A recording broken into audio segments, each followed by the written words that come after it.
Marxism is everywhere. It is all around us. You can see it when you look out your window, or when you turn on your television. You can feel it when you go to work, when others are too afraid to speak their mind. It is the world that has been pulled over your eyes to blind you from the truth. I offer you a choice between two worlds. Take the blue pill and continue living in the world of complacency and indifference. Or take the red pill. Join us in a world where patriots come together to fight for freedom. What the elites don't want you to know is that there are 200,000 open committeeman seats in the Republican Party. These party members are the ones who determine the future of the GOP. The Precinct Strategy will teach you what it takes to help elect America First candidates who share your love of country and a vision for a better America.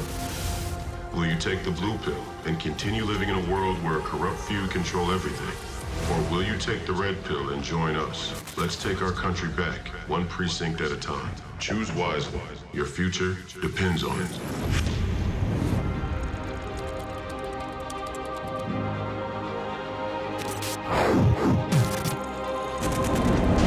Sign up at PrecinctStrategy.com now. Good evening, ladies and gentlemen, and welcome back to the 75th episode of Please Call Me Crazy. David Penn, your guest host, filling in again for Royce White, who's on his way back from Miami, where the power had the power. They had the power on Sunday, prevailing against the Ghost Ballers for bringing their record to 4-1. Very exciting. We're going to talk about that in a minute. I'm really excited to have Royce come back. He'll be podcasting. He'll be joining you here later this week. And we're going to continue to work together to fill in for him as he pursues this very exciting season of the Big Three. I want to take this opportunity to, as always, thank Free People Radio for giving us this platform to have this community with you. Tireget.com, our first sponsor. 14,000 different kinds of tires in stock, everything you need for your vehicles. And it's a win-win. When you buy your tire from Tireget.com, you're not only getting what you need at the right price, but you're funding the movement and supporting this broadcast. And nothing could be more important than that, because we're the truth media. We're searching for the truth. We have to have an alternative street corner, because if all we do is listen to the legacy media, narrative. They have a story, and if we don't push back on that story or provide some alternative explanations of what we see going on, hey, minions, we're all going to end up as minions. We will all end up as minions. And that's something I would like to see us, the American citizens, avoid.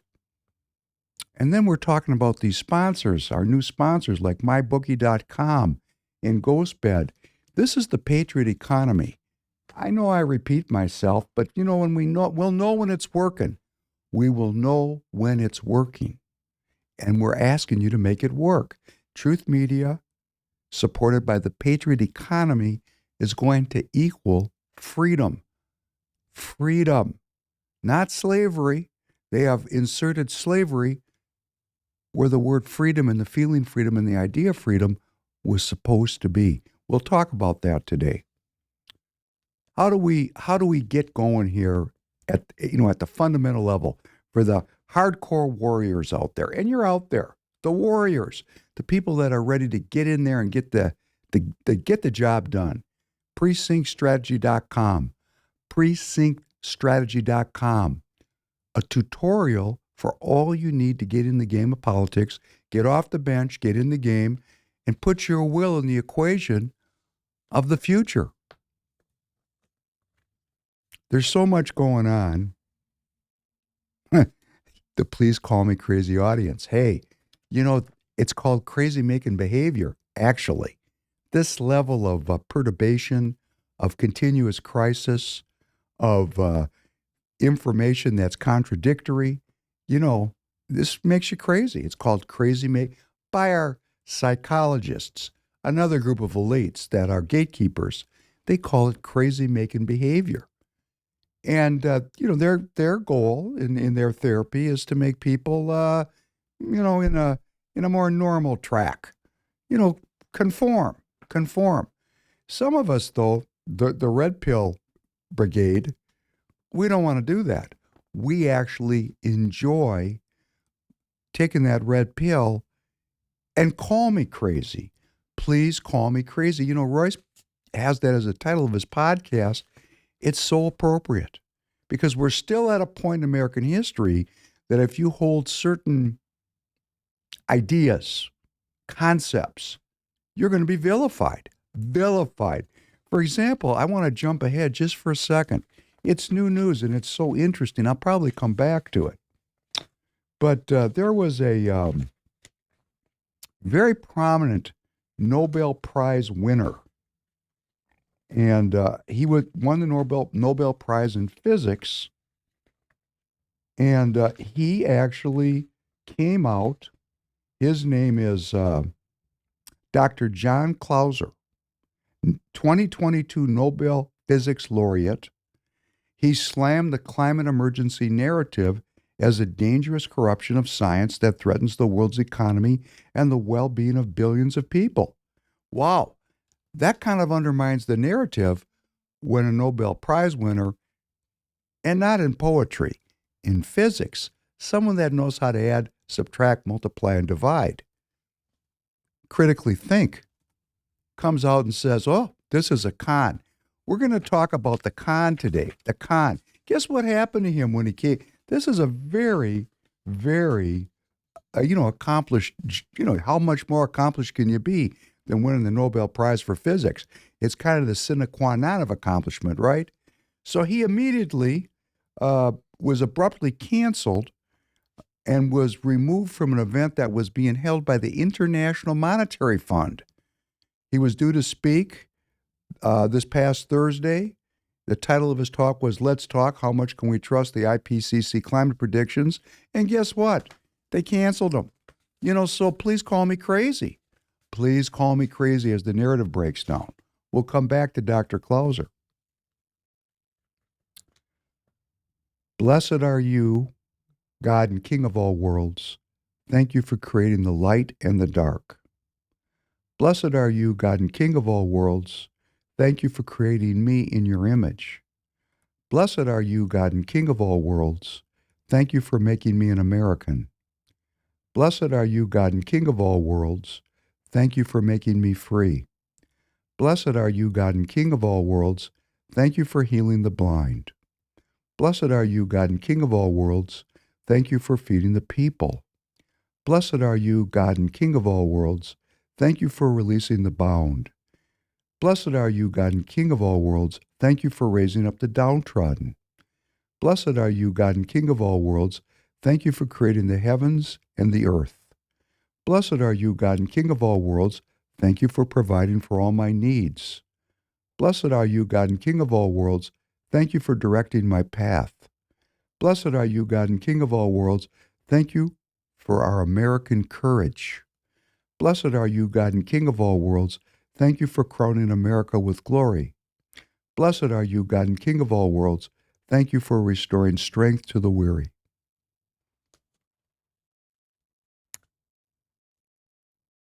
Thank you for joining me in that prayer. And I do this for my own well-being.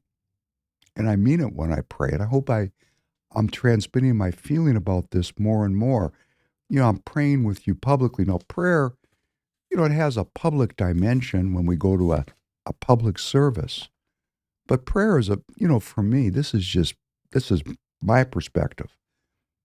I pray all the time, and it's very private for me. And I get a lot of insights when I pray. A lot of things come to me. And, I guess I am. I'm suggesting that if you pray and you give over to it, that's the red pill. You know what's been said, what was said in the New Testament by Jesus Christ, the truth shall set you free. The truth shall set you free. And I've said this and I'll say it again. I used to think, well, if I can figure out the truth, that must mean I go to heaven. No, it complete misreading the text by me as a young person. All it means is I can see the scam, the con. And that's what we're going to talk about today. That's the central piece of today. And I'm going to give because there's like a new insight.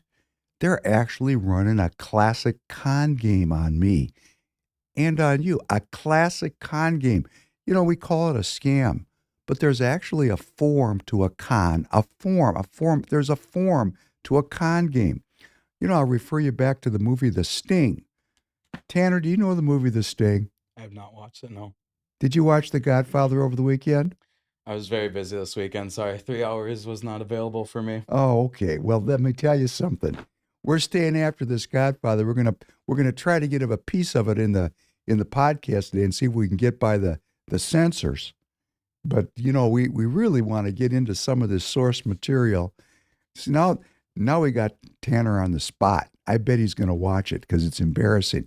Gave him a homework assignment. I'm kind of the boss, so we're going to come back to it. Anyhow, I'm fun to work for because I understand people are at different places. They're working at different speeds, and let us hope we're all doing our best. Today we have to do our best. We have to put our goodness into the game because, evil and bad things are proliferating. And I say that the number one thing we can do is be good. Just be good. Well, I want to get into this big three thing. I want to do a little big three because Royce was the star of the game. He was the high scorer, led his team. Let's play this this clip from the game this past Sunday where the Power beat the Ghost Ballers very resoundingly. Please run that for us. We are in Miami, inside the Kaseya Center, and it is time for the biggest game of the day. About power, they are powered by these two guys, Royce White and Glenn Rice Jr. Let's start with Royce White. Well, he'll hit you with power. Then Rice will come over the top with a little bit more finesse, can shoot the basketball, but two extremely tough players to keep in front, and they force you to help, and that's when you can kick it out and get some open shots. Royce White working on Johnson. Talk about that power. Oh, gave him a shoulder. Good knock away by Johnson, and Taylor banks it home. Here's Rice for four. Yes! Oh, money. Now sitting baseline. And then he battles unfortunately against him, I had. These are two playoff level teams, right? So you want to make sure that every possession matters. 1 point lead for the Ghost Ballers. White for three. Kick out. Simmons down the lane. My goodness. Pump fake, poor closeout. Taco Bell bring the fire. Glenn Rice Jr., Garcia. Rice with the left hand. It gets the bump and the 2 points. And just like that, we will head to the half. Power on top of the Ghost Ballers by 4. Oh, tried to knock it off Cat. He got it and dishes the TJ Klein, Catino Mobley. Royce uses that body again. Nope. Taylor puts it up and in. Got that one. And the Cat is purring here in Miami. It really does. Here's Akil Mitchell. To Garcia. Ooh. Gave him a shoulder. Yeah, he did. Fades and knocks it down. That slip right there that Brian was talking about. Oh, knocked away by Garcia. The Chris Johnson who rocks the rim. Back to Rice. Wide open three. Short. Money. Royce White with the left hand. Here's Mike Taylor. Pulling it for three. Yes, Mike Taylor. Here's Klein to White for the win. Yes. Power. Now the top team in the Big Three with that victory.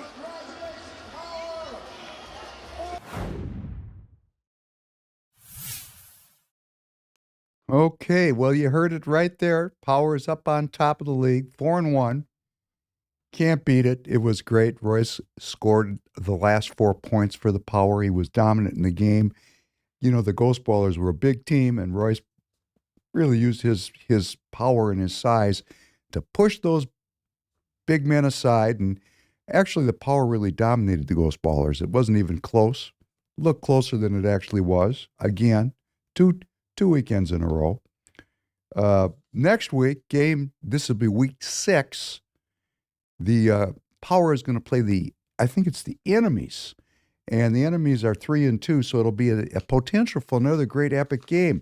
And I'm just going to say that for those of us that are laying bets on this stuff and getting some skin in the game, why not? Make it a little bit more fun.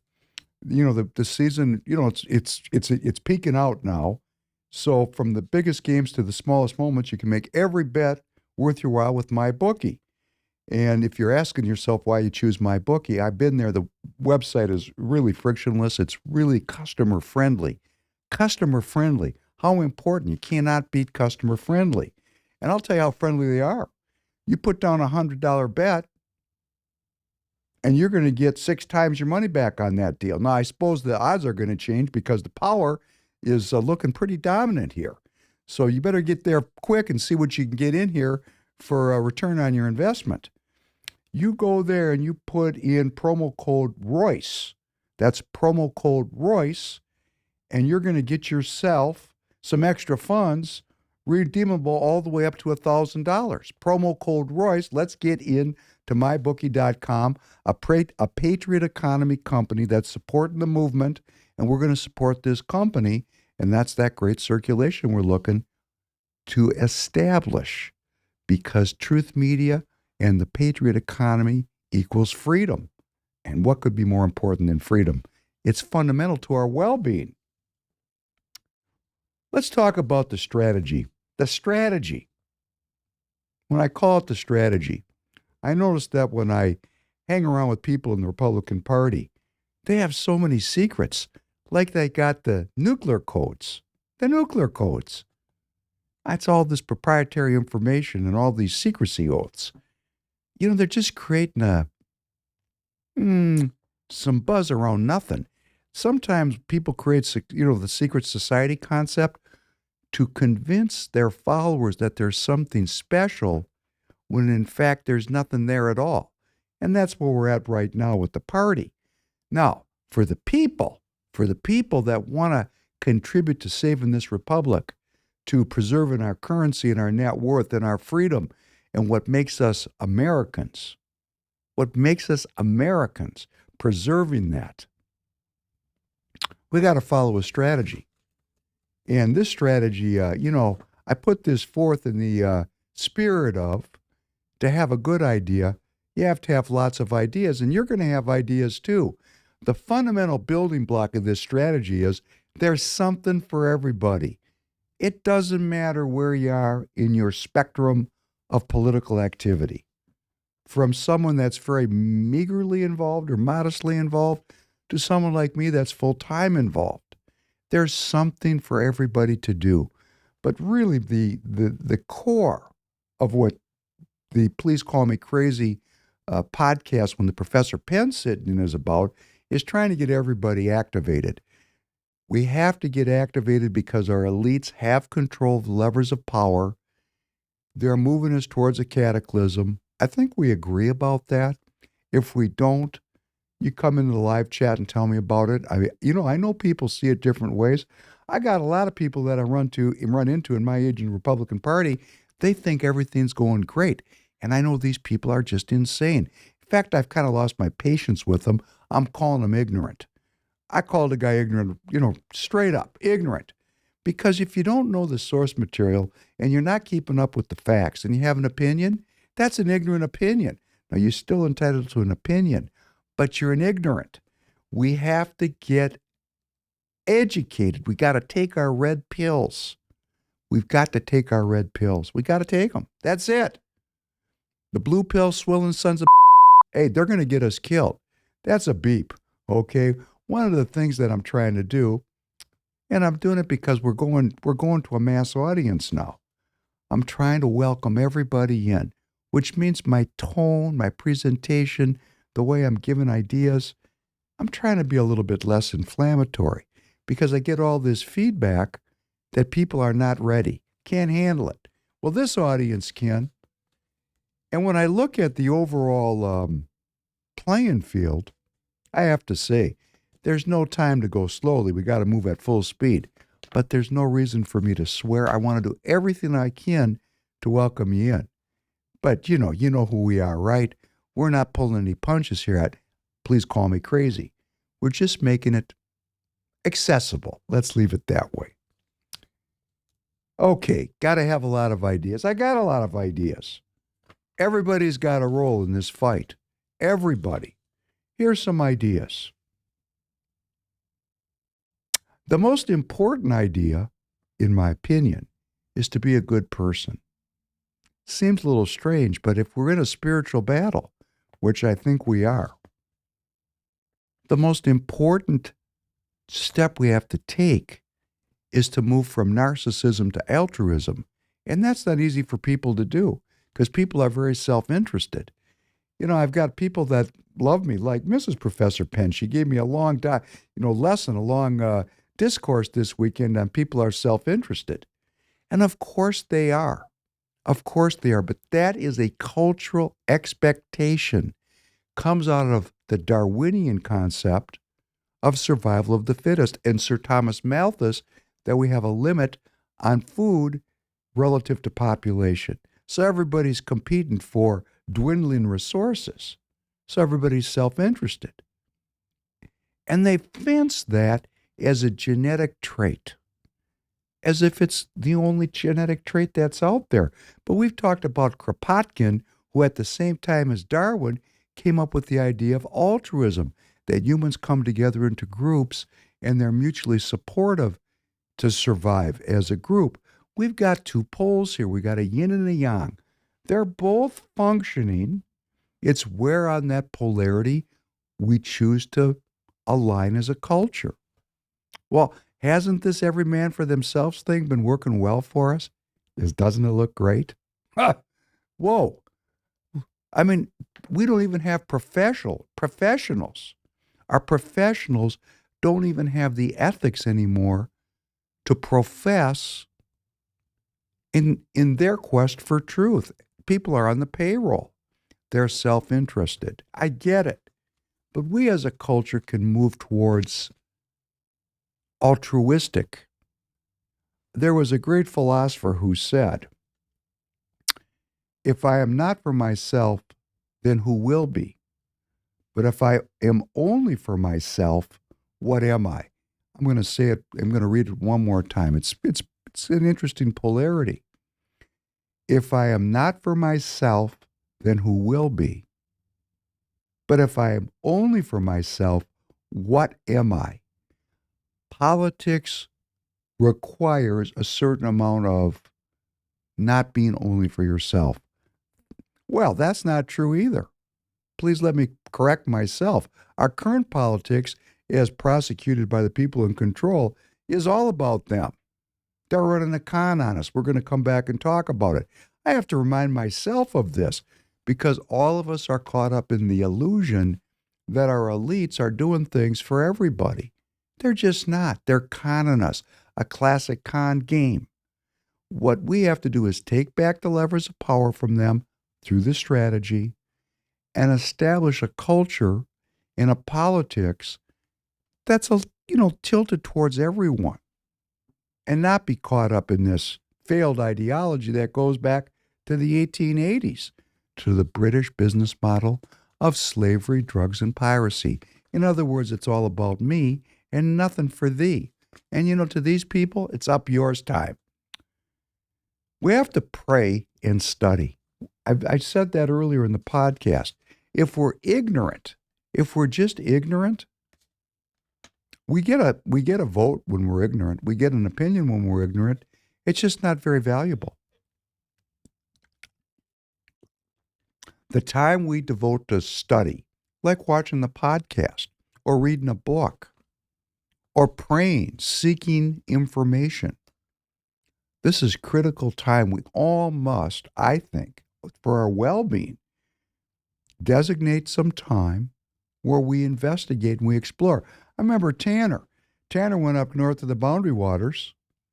Did you not lay on your back and look at the Milky Way? Yeah, That was kind of an exploration, wasn't it? definitely. I saw a lot of stars that I never even knew I could see when you're that far away and there's no more light pollution. There's a lot that I discovered that I just had no clue about. Isn't that interesting? When you lay back and you get away from the pollution, the thought pollution, you'll see a lot of things you can't normally see. That's a metaphor for study. We did not coordinate this. It gives me a lot of hope. I mean, this is beautiful. What Tanner said was he laid back. He was far enough away from the light pollution of the city. And when he looked up, he saw a lot of stars that he normally couldn't see and didn't know were there. That's what study's all about. It's getting the pollution that's between our ears cycled out through prayer, through study. And I'm intimating in a sense that those two things are related and quite similar. When I work out physically, I get my best insights because I've been able to create a methodology in my own way, or Tao, as the Chinese would say, our Chinese brothers, the Tao, the way. My way includes the Old Testament, the New Testament, and the natural way from the Asian philosophical tradition. I merge them all together because I've studied all three modalities all my life. So I've been able to put that together. That's what faith is all about. People say, okay, have faith. Great, I'm faithful. But the more you invest in your faith, your skill with your faith increases. And if you're young, let's say you're 20 years old and you're watching, or 30 years old, when you start early, you have more time to create your own faith connections. Let's say you're 60. Hey, you're never too old to grow a set of principles. So wherever we are on the life cycle, when we start to invest in creating faith for ourselves, we're building connections that inform us, uplift us, give us hope, give us strength. And I know this. So for those of you who are unsure, just take the first step. This is a process, what the Chinese called a gong. Gung fu or kung fu, kung fu, it's gong. Daily ritual. In other words, these martial, virtuosos that we see that pop up and do these movies, they've been practicing something every day for decades. And they show us their skills in a movie as a marker to say, this is what human beings can become. Should we do the same thing every day? In other words, our habits become our character, and our character becomes our destiny. Our habits become our character, and our character becomes our destiny. Let's do ritualistic things every day as if we are in a secret society, which we are, because we enter the prayer, practice, study world. Take a little time away from Instagram, take a little time away from the internet, take a little time away from mindless pursuits, and actually invest ourselves and teach ourselves what were called the secrets of the ages. And when we do that, we might find out that we want to be in the Precinct Strategy. The Precinct Strategy.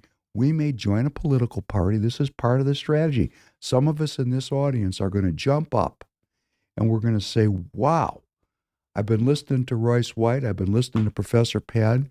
I want to get involved in my political party. We're going to help you do that.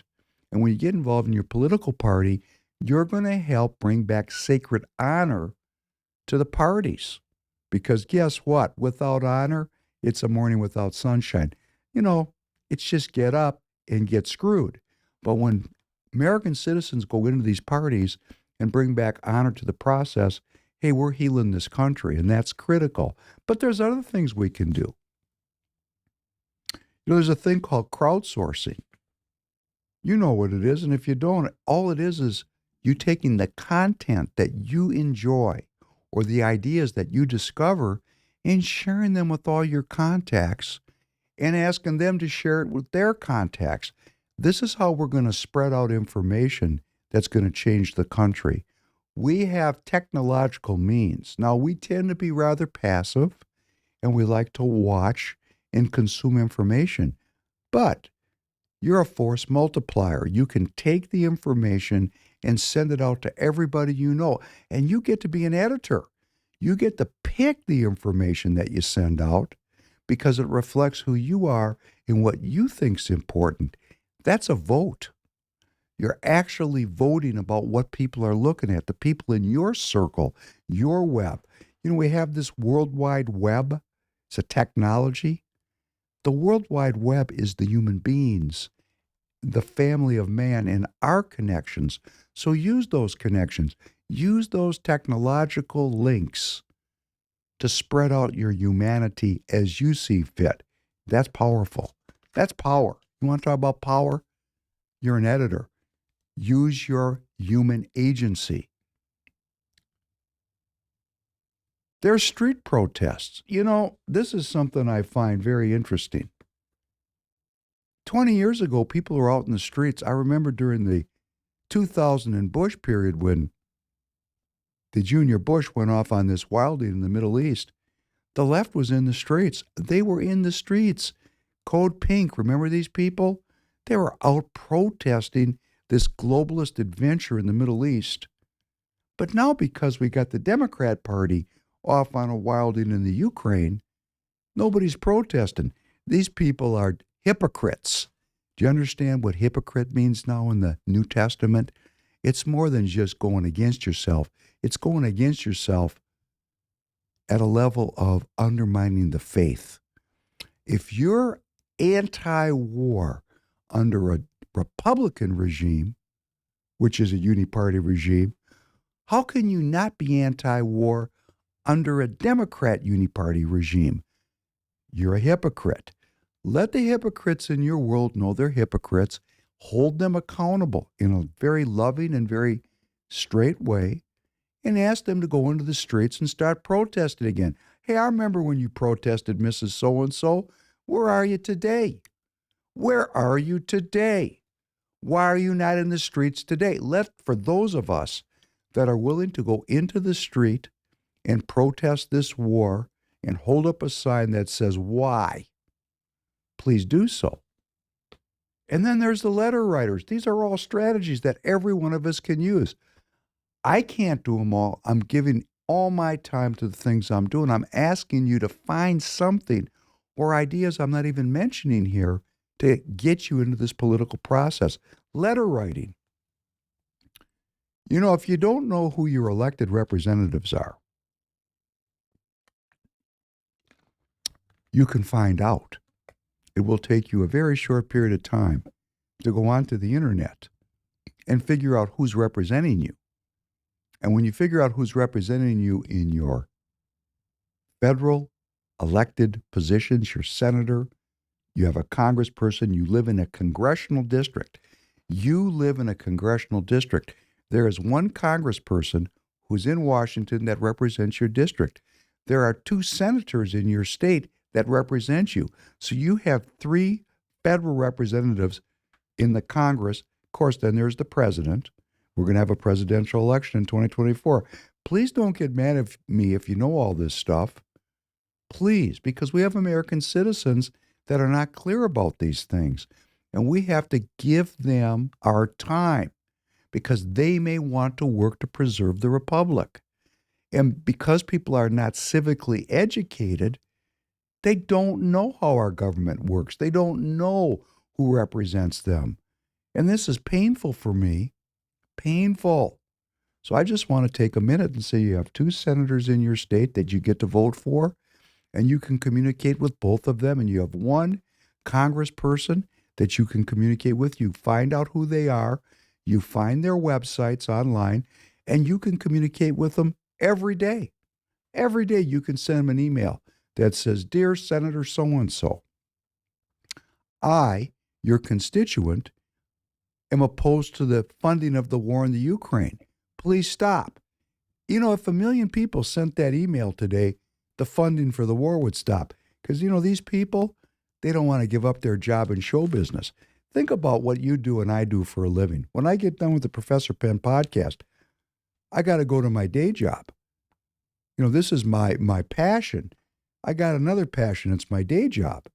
I don't get paid for being Professor Penn. I get paid for being a business person. That's hard work. I go to work. You go to work. We're not getting paid in our work life for being who we are. We're getting paid for what we do. But these people in the Congress, they're getting paid to be kind of like movie stars. They don't have to do that much. It's a good job. They don't want to lose that job. So when you start writing them and you start saying, hey, I don't like this war, I have children, or I don't like this war, I am a child, or whatever the case may be, however you do it in your own inimitable style, it matters. Write those letters. Use cash. I said this before. People go, what the hell are you talking about? I'm talking about using cash. Because what they're heading for is a financial crisis where they're going to give us a digital currency. And when that happens, it's game over. Tyranny is going to be in complete and total control, and we're going to have to come up with a whole new set of strategies. Right now, we got a chance to stop this. Gum up their play, carry cash. Have one extra credit card, don't use it. And when you start paying cash for everything that you purchase, you're just destroying their digital fantasy, and you're not going to be in debt. It's a twofer. It's a twofer. Write a regular analog check. Get away from point and click. This whole thing is about convenience.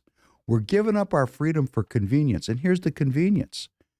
It takes real work to feel good, to pursue happiness. It's work, right? It's a daily gong. But hey, if you can get a material high, like a material high from our government without working, or if the government provides safety for you, isn't that convenient? You don't even have to provide your own safety. You don't have to provide for your own material high because the government provides it. Isn't that convenient? You don't have to provide for your own safety because the government allegedly provides it. That convenience at the price of your freedom. Is that a good trade, convenience for freedom? We need to think about that because apparently up till this point, most people thought, yeah, this is great. But now we're starting to figure out what the loss of freedom's all about. Maybe that's not such a good trade, right? I don't think so. And then we're going to support this patriot economy. Let's say we just get it down to that. You have money, you vote with your money every day. Support the people and the businesses that are supporting the movement. This is a choice. Again, it takes some mindfulness. These ideas, these are just ideas. Have to have a lot of ideas to have a good idea. Find the ways that you can support this movement. Please, my freedom depends on it. And because I'm out front, my freedom depends on it.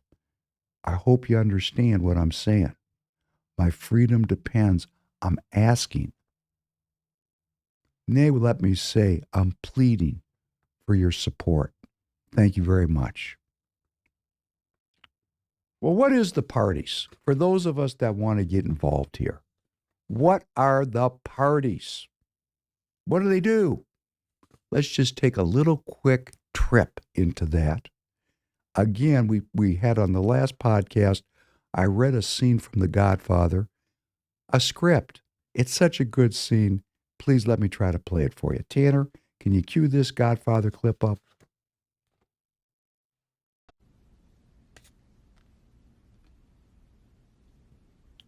You're not too tired, are you, Tom? No, I slept on the plane. Huh? I have the Salazzo notes here. Now, Salazzo is known as the Turk. He's supposed to be very good with a knife, but only in matters of business with some sort of reasonable complaint. His business is narcotics. He has fields in Turkey where they grow the poppy. In Sicily, he has the plants to process them into heroin. Now he needs cash, and he needs protection from the police, for which he gives a piece of the action. I couldn't find out how much. The Tattaglia family is behind him here in New York. Now, they have to be in it for something. What about his prison record? 2 terms, one in Italy, one here. He's known as a top narcotics man. Santino, what do you think? There's a lot of money in that white powder. Huh? Well, I say yes. There's more money potential in narcotics than anything else we're looking at. Now, if we don't get into it, somebody else will. Maybe one of the 5 families, maybe all of them. Now, with the money they earn, they can buy more police and political power. Then they come after us. Now we have the unions, we have the gambling, and they're the best things to have. But narcotics is a thing of the future. If we don't get a piece of that action, we risk everything we have. I mean, not now, but 10 years from now. So? What's your answer gonna be, Pop?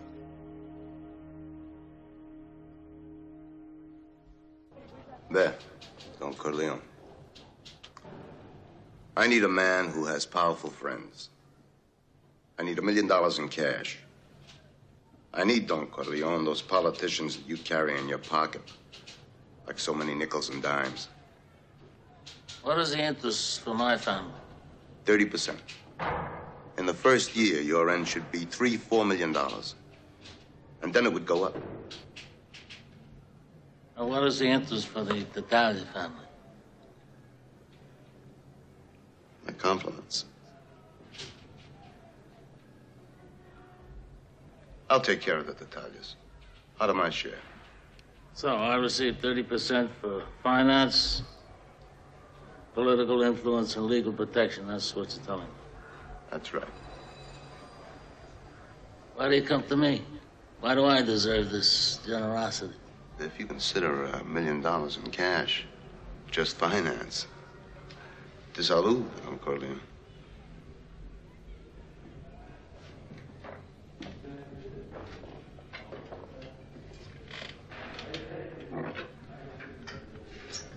I said that I would see you because I heard that you were a serious man, to be treated with respect.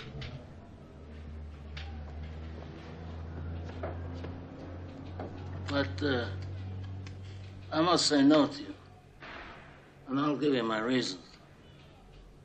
It's true, I have a lot of friends in politics. But they wouldn't be friendly very long if they knew my business was drugs instead of gambling, which they regard as a harmless vice. But drugs is a dirty business. Oh, Don Corleone. It doesn't make any difference to me what a man does for a living, you understand? But your business is a little dangerous.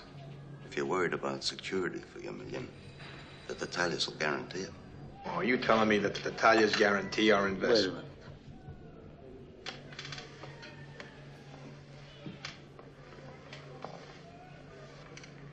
I have a sentimental weakness for my children, and I spoil them, as you can see. They talk when they should listen. But anyway, Senor Sonozzo, my no is final, and I wish to congratulate you on your new business. I know you do very well, and good luck to you, especially since your interests don't conflict with mine. Thank you.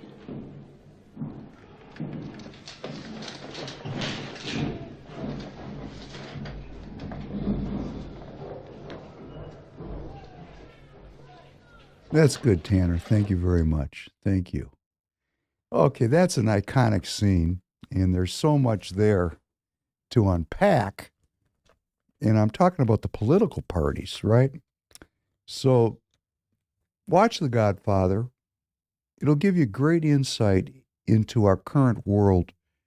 The Godfather reflects an organization of political economy of the United States of America that goes back in the 20s, the 30s, the 40s, the 50s, the 60s, the 70s. By the 70s and 80s, the U.S. government broke the mafia. And there's other mafias, but there's never been an organized crime enterprise as well organized and as influential in American society as the Italian mafia. And part of the allure of the mafia as portrayed in this movie is there's a code of conduct. They have rules. It's a secret society with rules. And that's very different than the kind of criminality where the only rule is it's only illegal if I get caught. That's a different kind of, criminality. This is a criminality with an ancient tradition that really is composed as a political economy, kind of a patriot economy of its own nature, in the sense that they had their own businesses, they had their own way of running things, and they were an alternative to government structures. They had their own government. They were a shadow government. And they were in kind of a cooperation, not kind of, they cooperated with the U.S. government. There was a relationship between the security state and the mafia. They worked together. This is well documented.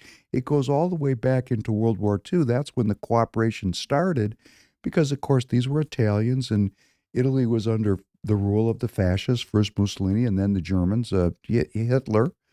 The Nazis picked up where Mussolini fell short.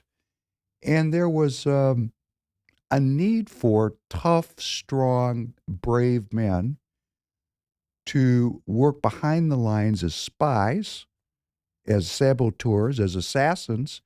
And the OSS, the precursor of the CIA, run by a gentleman named Wild Bill Donovan, liaisoned with the five families of the New York Mafia, and they took some of their best and brightest and put them behind the lines there to do mayhem against the Nazis.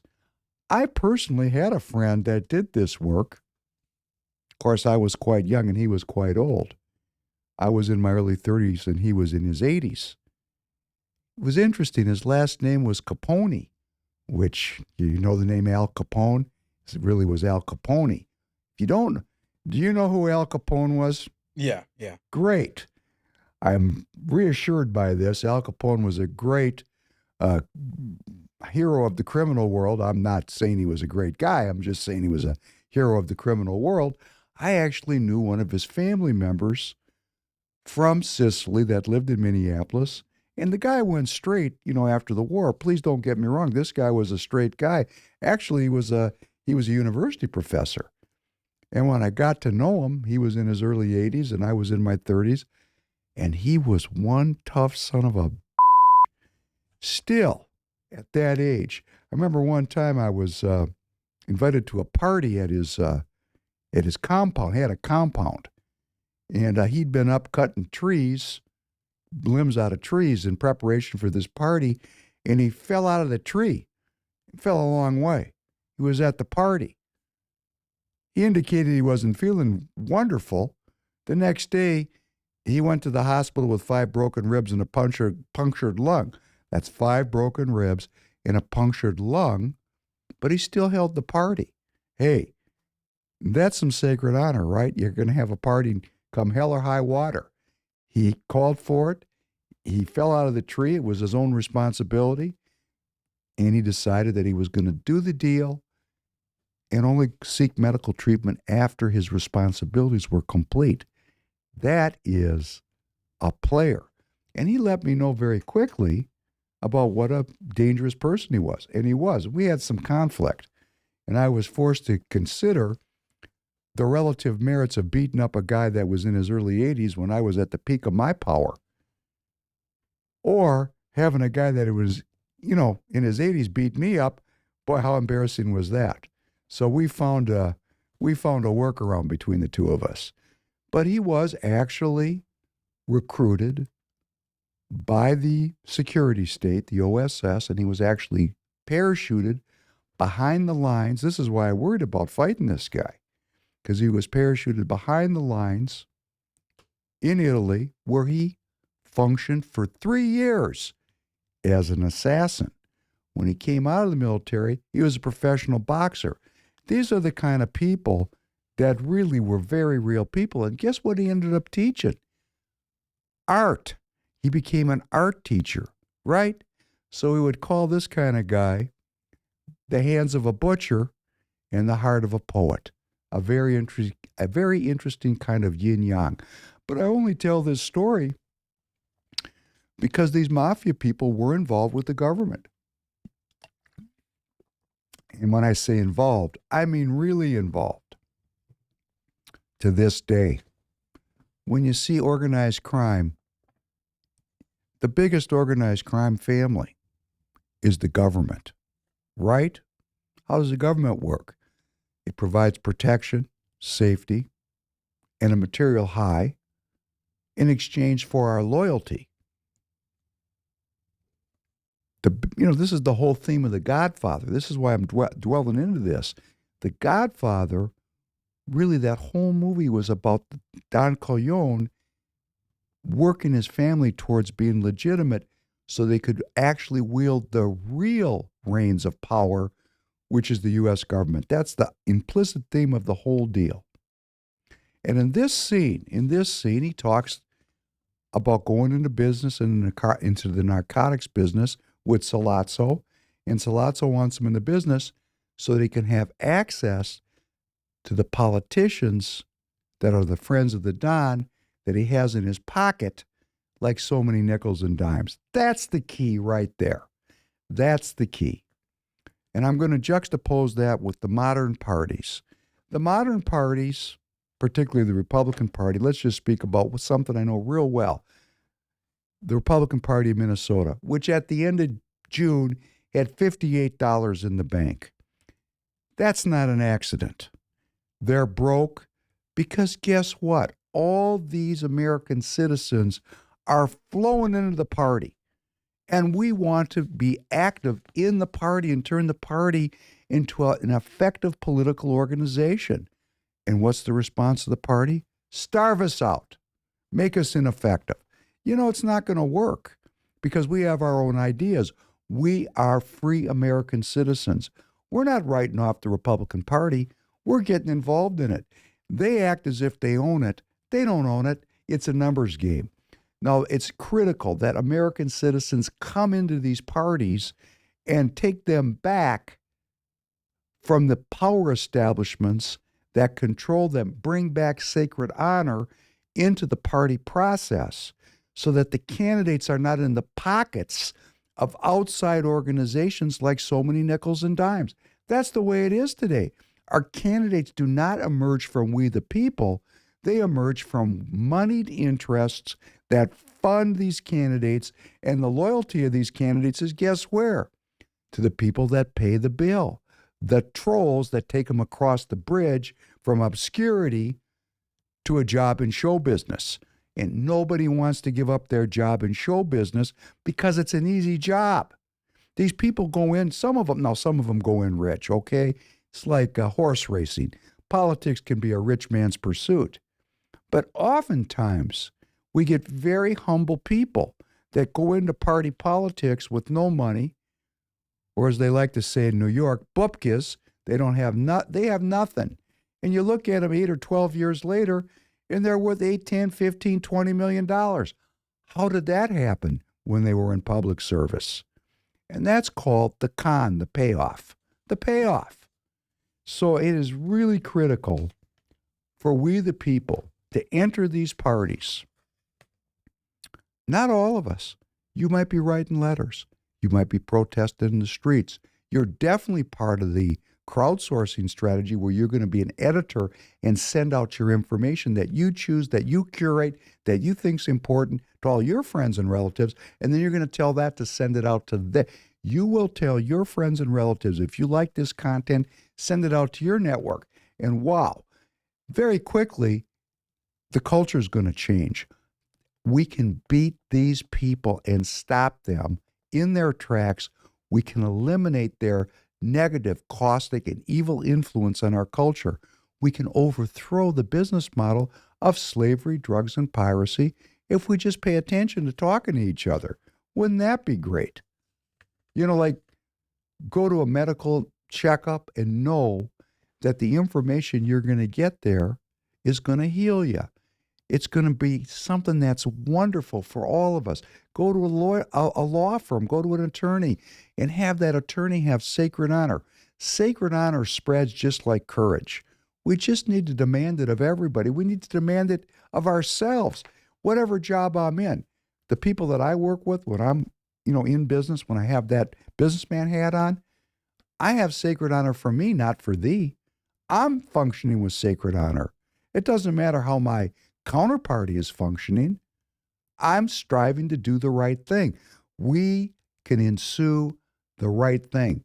The great two precepts: love the Lord your God with all your heart and all your soul and all your might, and treat your neighbor as you wish to be treated. If we can keep these two ideas central in our thinking, hey, the game's over. Right there, the game's over. Spread that out.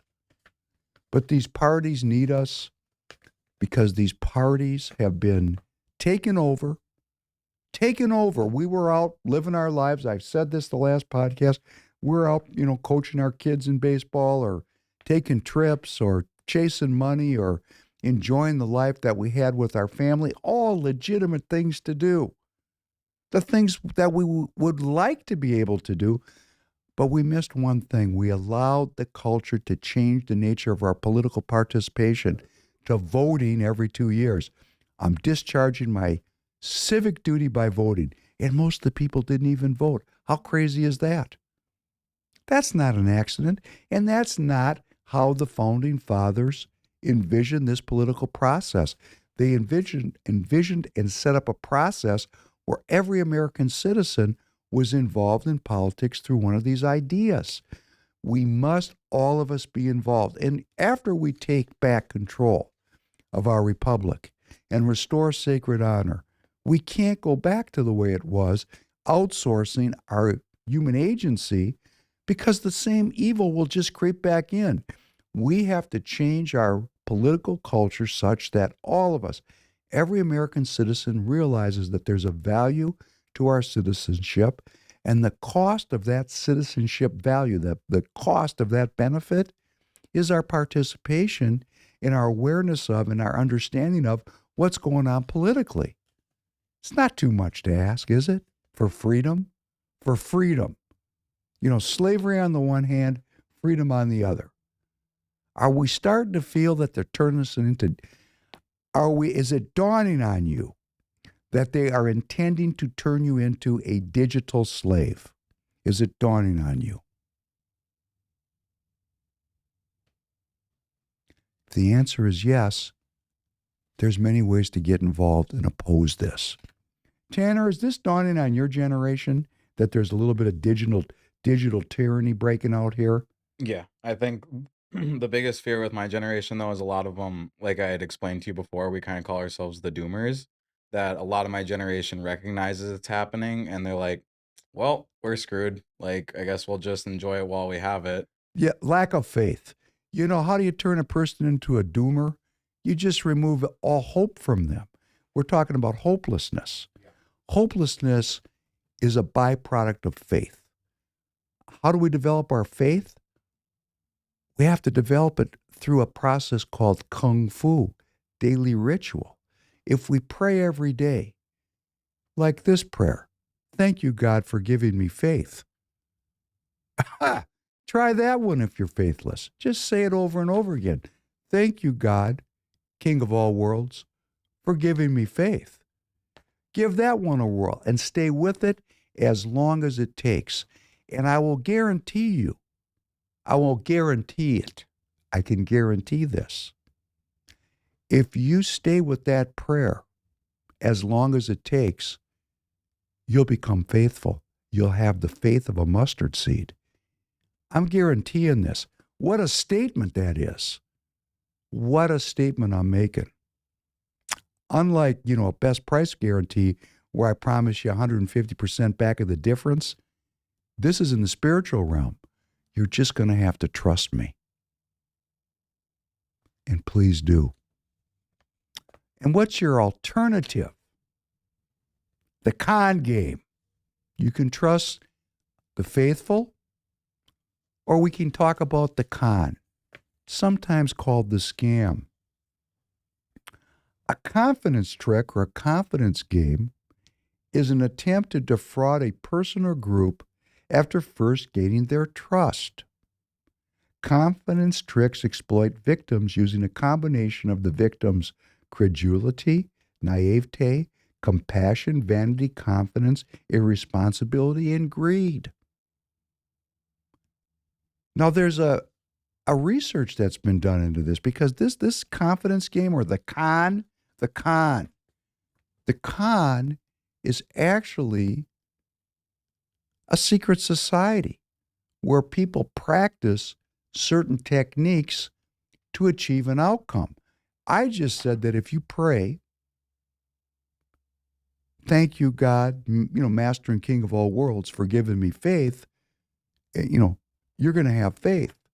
And I said, there's no money penalty. All you can do is trust me. I must be conning you, right? What's my benefit? What's my benefit of conning you to have faith? Because the faith is going to set you free and you're going to find your own truth. So what's my benefit in the deal? I don't get a benefit. I'm just sharing with you what I know to be a fact. But the con artists, they have an outcome in mind. And here's their outcome. They want everything you have. Every dime, every dollar, every account, every asset, every freedom, and your life. They want it all. And that's because they come out of that British intellectual, these con artists that populate our institutions of higher learning. Some of these sons of know they're con artists. They know it. These people are evil. Many of them don't know it. They're just in on the scam by taking money. They're associates or familiars, you might call them. They're familiars of the vampires that they work for, and they're in on this con just because they're in on the payroll. But the con has stages to it. Stages. The perpetrator of a confidence trick is referred to the con artist or the con man or the grifter. There's the short con and the long con. Now let's leave the short con out. That's got nothing to do with what we're talking about in politics. We're talking about the long con. And guess where the long con was established? Oh, it was established in Great Britain, in England. This is an English concept. It goes with slavery, drugs, and piracy. It goes with the great substrate of the con, Malthus, that there's a shortage of food relative to population, which causes starvation, which is not true. And Darwin, who came up with the origin of the species, which replaced Genesis as the substrate for everybody's thinking. Before Darwin, everybody looked to the creation myth of Genesis, which was God's world. Darwin had a replacement for Genesis. It was the origin of the species. And the Crown spread that out through every university in the world, such that the survival of the fittest within the context of a gap between population and supply, which means the fittest are fighting to survive. You see how those work together? And Spencer operationalized it into social Darwinism, so cultures are fighting to survive. This is a scam. This is a con. It's been going on for a very long time. It's justifying the British business model of slavery, drugs, and piracy. And we talked on the Professor Penn podcast, and please go back and look at it, and please subscribe, and please be part of the Professor Penn community, which is part of the Free People radio community, which is part of the Please Call Me Crazy community.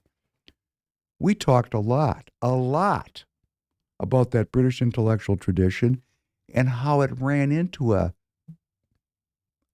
young and vigorous America, that the British financialization of their economy and their far-flung empires started to bring about an end of the Crown's empire, and how President Roosevelt demanded that the English give up empire as part of our commitment to bail them out of their problem with the Germans in World War II.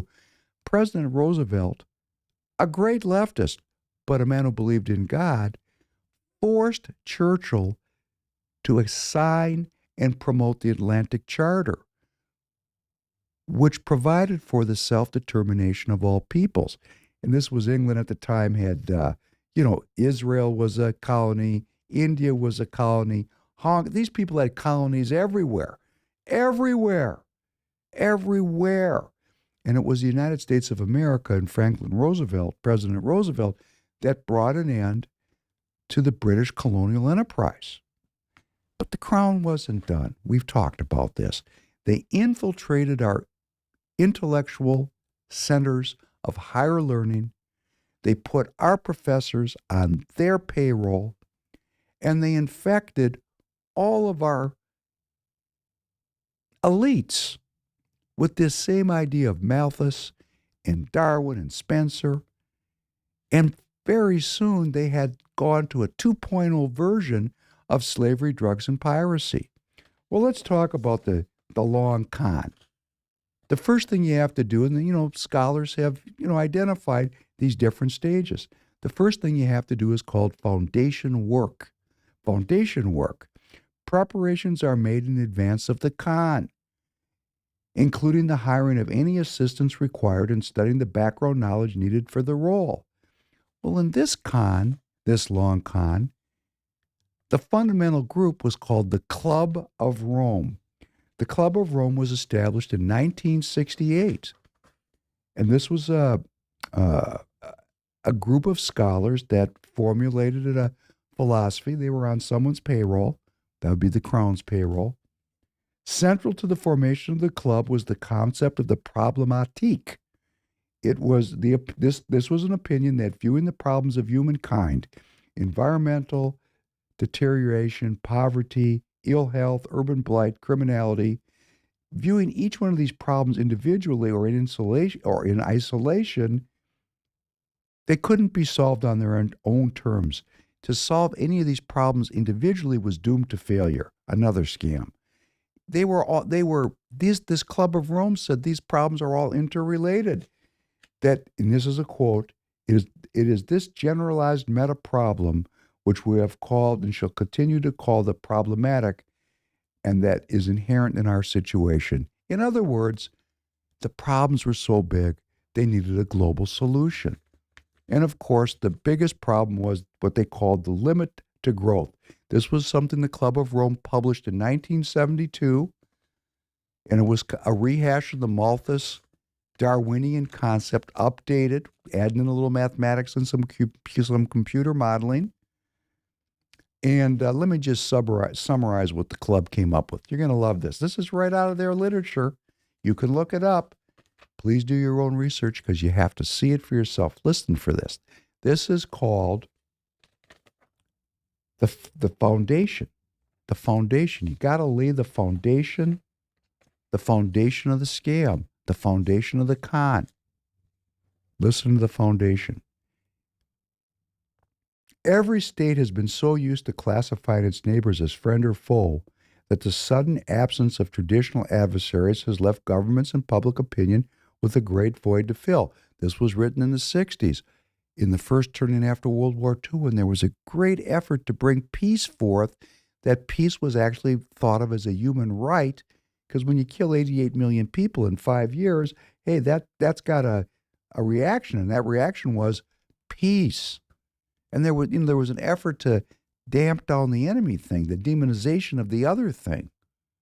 Every state has been so used to classifying its neighbors as friend or foe that the sudden absence of traditional adversaries have left governments and public opinion with a great void to fill.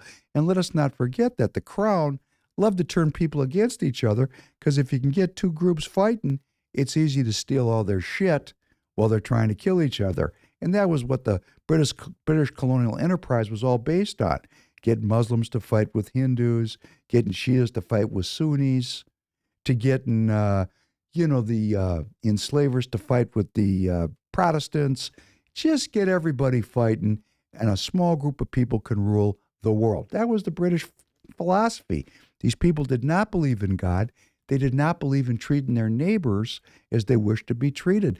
They were Darwinists. And they were completely given over to Darwinism, the survival of the fittest. Their theory was, if they were strong enough to make me a slave, that proved I should be a slave. Hey, great philosophy. Nice group of people, weren't they? Listen to where they went with this. In searching for a common enemy against whom we can unite, we, that'd be the Club of Rome, came up with the idea of pollution. They're telling us about their scam here. because they're intellectuals. They have to write it all down. The threat of global warming, water shortages, famine, and the like would fit the bill. In their totality and their interactions, these phenomena do constitute a common threat which must be confronted by everyone together. But in designating these dangers as the enemy, we fall into the trap which we have already warned readers about, namely mistaking symptoms for causes. All these dangers are caused by human intervention into natural processes, and it is only through changed attitudes and behaviors that they can be overcome. The real enemy then is humanity itself. Or as I say about my children, they love the earth so much they hate people. Not an accident. The Crown funded a group which laid the foundation work of the long con. The long con. Phase 1, the foundation. Phase 2, the approach. A victim is approached or contacted. And who do they contact? Young people in school, because they were vulnerable and naive. Because the Crown had the intellectual establishment turning out more and more teachers that had been brainwashed. So they spread this approach out to all the young people. And I have to tell you, this has been going on for a very long time. I was in 5th grade in the 60s, and my 5th grade report was on air pollution. Air pollution in London, of all places, because there was all kinds of documentation about air pollution in London. How interesting. That'd be London, England. That'd be the seat of the crown, of the colonial empire, of the funder of the long con. And why did they fund it? Because they'd lost their colonial empire. They had lost their colonial empire to the Atlantic Charter, and they didn't want to give it up. They liked being king, or as they say, it's good to be king. They wanted to make a comeback. And because they didn't have the money they had the money. They just didn't have the political juice to be an empire, because the world was waking up from empire. They had to come up with a whole new con. Think about it. Empire is a con, right? They're convincing the world that if they're strong enough to make me a slave, that proves I should be a slave. That's a little bit different than Jesus, isn't it? Love your neighbor as yourself. Come on, they had to overcome Christianity. That's who these people are. What would that make them if they're working against Christianity? Tanner? That would make them Antichrist, right? Yeah, it's kind of weird for people that don't believe in God to say, wow, look at the outer contours of this thing. Seems rather spiritual, doesn't it? Even though we don't, maybe in a certain generation, have a lot of faith, that's because your faith's been ripped away from you by experts so that you're lost and alone and hopeless. That's why you're a doomer. All we have to do is pray. If you're a doomer, all you have to do is pray, thank you, God, for making me faithful, and stay on that path, and I'm going to guarantee it's going to work. And if you listen to these people, the con men, what's going to work is they're going to kill you, because let me finish their con off. And I'm going to tell you why I know it's a con. You have to pay off. You have to have a payoff. So now we've had the approach. You know, we've got all these people learning about they love the earth so much that they hate people. But you got to give them a payoff. They got to have a payoff. What's the payoff? In social media, you get accepted if you follow the narrative. If you follow this narrative and you're a young person, hey, if you're a young person and you say this environmentalism is a scam, you're going to get ostracized. You're going to be isolated. You're going to be cast out because the older people haven't done enough of our work to give you cover to tell the truth. So young people get the payoff. They get the payoff of being accepted. And then there's certain people, of course, that are promoting these environmental ideas, these environmental businesses, and the government's paying them off with big money. Big money. So there's a payoff. We're setting up the long con. And now here comes, we're at the moment right now today of what scholars call in the long con, the hurrah. What's the hurrah? Listen to this. You're going to recognize it right away. The sudden manufactured crisis or change of events that forces the victim to act or make a decision immediately. Wow. That would sound like a crisis that forced everybody into digital currency, thereby taking all of our shit away from us. Isn't that interesting? The hurrah, a sudden manufactured crisis or change of events which forces the victims, that would be us, to act or make a decision immediately. This is the point at which the con succeeds or fails. That's the spot we're at. That's the moment we're at. Now they add something here, and this is why I know it's a con. I mean, I've known this as a con for a while because, I don't know, 8-10 years ago, they started coming up with this thing called ESG, Enviro, Social, and Corporate Governance. It's an approach to investing that recommends taking environmental issues and social issues and governance issues into account when deciding which companies to invest in. ESG, Environment, Social, Corporate Governance Investing. And when I heard this the first time, and I remember who exposed it to me, and she was a scam, I knew it was a scam because she's a scam. So as soon as this person that I knew was into this, I knew there was a scam afoot. I knew there was a scam because this person that I knew was prone to get involved in cults. A damaged human being. I knew it was a scam. I knew asking for people to invest in companies that were governed by environmental and social corporate concerns. I knew it just doesn't make sense because I'm in business. I know business people. Business people don't give a shit about the environment or society. They're narcissists in this extreme.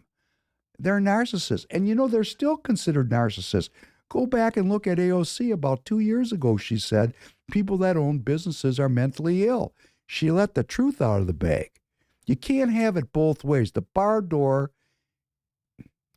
either these people that lead our businesses are highly ethical and have sacred honor, and they're doing everything that they can do for everybody else but themselves.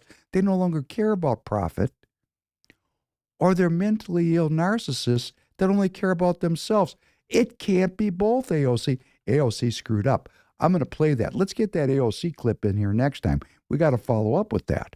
Because she actually said that business people are goofy. They're self-interested. They don't care. Elizabeth Warren said the same thing. These people are not very good at this. That's the problem with the con. You get people that are socialists that don't think before they talk. Like the Godfather. When the Godfather said to, Salazzo about his son, he talks when he should listen. That's what we have. But thank God for that, because now we're listening to what these dummies are saying. And what they're saying is, actually, business people are self-interested. So this in and in, this is when a conspirator in the con who has assumed the role of bystander puts an amount of money into the same scheme as the victim in an appearance to add an appearance of legitimacy. I want you to think, this is why I know this is a scam. Because all this climate and all this social equity stuff is being pumped into my kids. And people my age just don't accept this. And then all of a sudden, every major business in the world is into this ESG thing. And I thought to myself, what is this? And I actually said to myself, what kind of scam is this? What it was, it's called the in and in. I'll read it again. This is why I know we're in the long con. A conspirator, in on the con, but assuming the role of interested bystander, that would be corporations, big ones, puts an amount of money, which they're doing, into the same scheme as the victim, because we're being asked to give up everything we have for the earth. We're being asked to love the earth more than ourselves. So, of course, the corporations have to come in. They're in on the scam, because why are they in on the scam? They're taking all our money away and all our freedom away, and they're turning us into inventory. It's 2.0 of slavery, drugs, and piracy. We're in a long con. We're in con 2.0. Classic con stages. A conspirator in on the con, but assuming the role of an interested bystander, puts an amount of money into the same scheme as the victim to add an appearance of legitimacy. And this is the moment where the con works or doesn't work. That's why we're asking to spread the information out.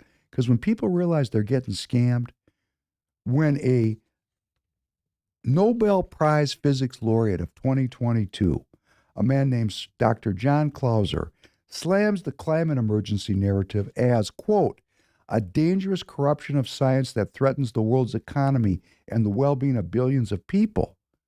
And he's immediately deplatformed. Deplatformed. I mean, hell, this could get deplatformed because when you come and you let out the truth that we're in a con, we're just ripping the con off all these people. They're con artists. And what are they trying to accomplish? They're trying to take everything we have away from us and then kill us. That's what they're doing. It's a con to take all of our things away, all of our money away, every shred of net worth away, and then after they've taken everything away from us, have us under their control, and then reduce our population. It's quite a con. These people are ambitious, right? They're depending on our naivete, and they're dependent on our greed. And how does the greed part fit into it? How does the greed part fit into it? Well, that'd be social equity. See, these things are working together like the Twin Towers of Doom. On the one hand, they've been telling kids since I was in 5th grade that pollution's going to kill everybody, and we have to change our life and get off of fossil fuels, in other words, deindustrialize, so everybody's poor and starving to death to save the earth. Otherwise, we're all going to die. If we don't do it, we're all going to die. That's the con, right? Well, how are you going to get people to give up everything they have? Because if you have something that's more than somebody else, you're participating in the injustices of the colonial period. Look at what happened to the poor people of color. Look what the white people did to these poor people of color. We've got to give up all of our advantage and have equity, not net worth, which is what equity really means. They took the word away and turned it into everybody having the same thing. So if you have the fear of death and everybody has to give up everything, and if we give up everything, we have equity, social equity, we have a sustainable planet, now we got everybody conned. Conned into being poor, alone, and dependent on elites that intend to kill us. That's the con. That's the con. It's quite an ambitious con. And I'm going to say again, I know it's a con because these major corporations getting involved in this environmental social governance thing is a complete scam. These people couldn't care less about the environment. They couldn't care less about social equity. It's all about them. The whole thing is a fugazi. It is a hypocritical, they're hypocrites, right? They don't care about me. They only care about themselves. The con's going to break down now. We got to spread this out through our crowdsourcing, informational sharing strategy. Get the word out to everybody we know. I'm going to come back to this con. This is not a one-term pass.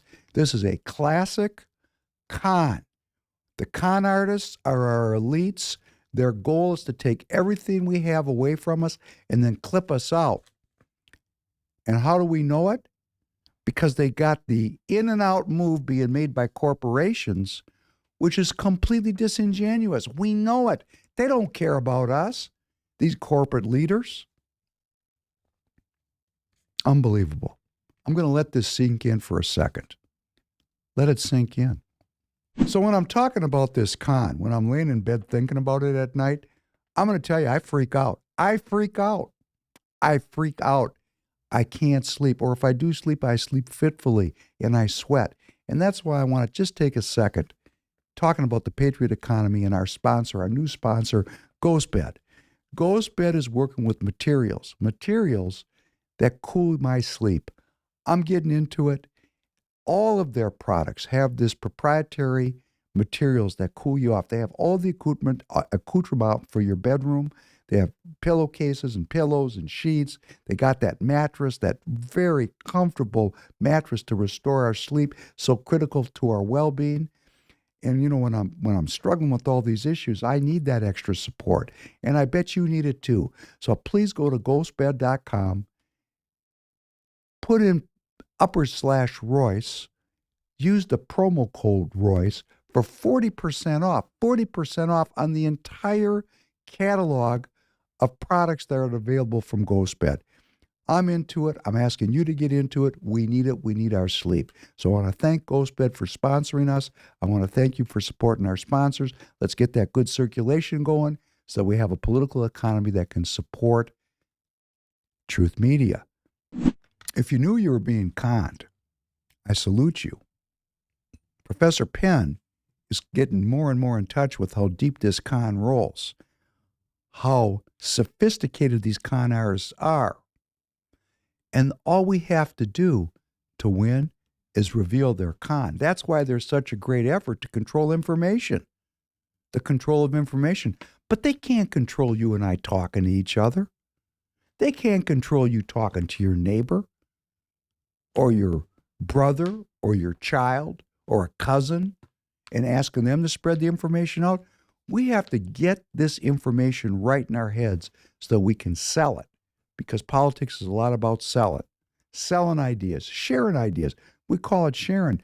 But if I don't do a good job sharing it with you, you're not going to uptake it. You're going to say, that was clumsy. I got to get better at sharing this idea. I'm practicing, and thank you for indulging my practice. We're going to work the next time on the Professor Penn podcast because God willing, Royce is going to be back in the saddle on Wednesday. We're going to be working on the messaging that's necessary to overcome this con. But as a preview, let's just talk in the few minutes we have left about some key words that were hijacked by the con artists. One of the words is the welfare, the word of welfare. Welfare means well-being. It's in our founding documents indicating the well-being of the people. As a spiritual concept, the general welfare. Our government is to provide some of the facility to provide for the general welfare. Not responsible for it. We as individuals are responsible for our welfare, but the government's not going to get in the way of that.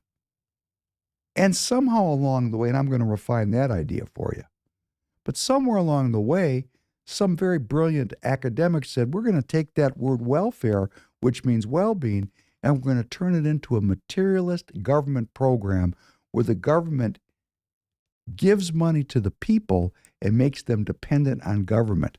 So instead of the general welfare where people are dependent on themselves for life, liberty, and the pursuit of happiness, the general welfare, instead of a process of self, it became a collective process. It went from a spiritual process to a material process, and from an individual process to a collective process. And they robbed that key word, and people don't even know what welfare means anymore. We got to reclaim that word. Here's another word that I've said many times: equity. Equity means the value of my shares in an enterprise, what I'm worth financially, what I am worth, what is the value of my holdings, how many sheep and oxen do I possess, my equity. And that's been turned into equity. We're all the same. They turned the word on its head. Just like welfare. Welfare was a spiritual concept, flipped it on its head, made it a material concept. Equity was about what I had, flipped it on its head, made everybody the same. These are not accidents. These are specific and targeted attacks on the fundamental keywords that underlie the culture of America. You have to be an anthropologist to do something like that. You have to be trained in organizational systems, in cultural anthropology. It doesn't happen by accident. And I say that because I know who some of these people are. Yes, I do. I know them. They systematically have gone about undermining our culture to run this con so that I lose everything that I have. And 85% of our people, our fellow American citizens, have already lost everything they have. So if you're in that group, support that patriot economy. Because I'm going to tell you that this new politics that we're working on is about the well-being of the American people. It's about the well-being of every one of us. And if we form this community, as we form this community, because I believe I've received it, when this community is formed and is politically potent, and we elect the young leaders that we need into our political institutions, and they go there with sacred honor, this con's over, and the benefit of being an American citizen is going to again be spread out widely through our society such that all of us have well-being. And on that note, I want to thank you for joining me. It's my pleasure to host. Please call me crazy. I want to thank Royce White for choosing me to do so. I personally am looking forward to his return later in this week. I'll be looking forward to watching him, and I hope you do too. Thank you very much for joining.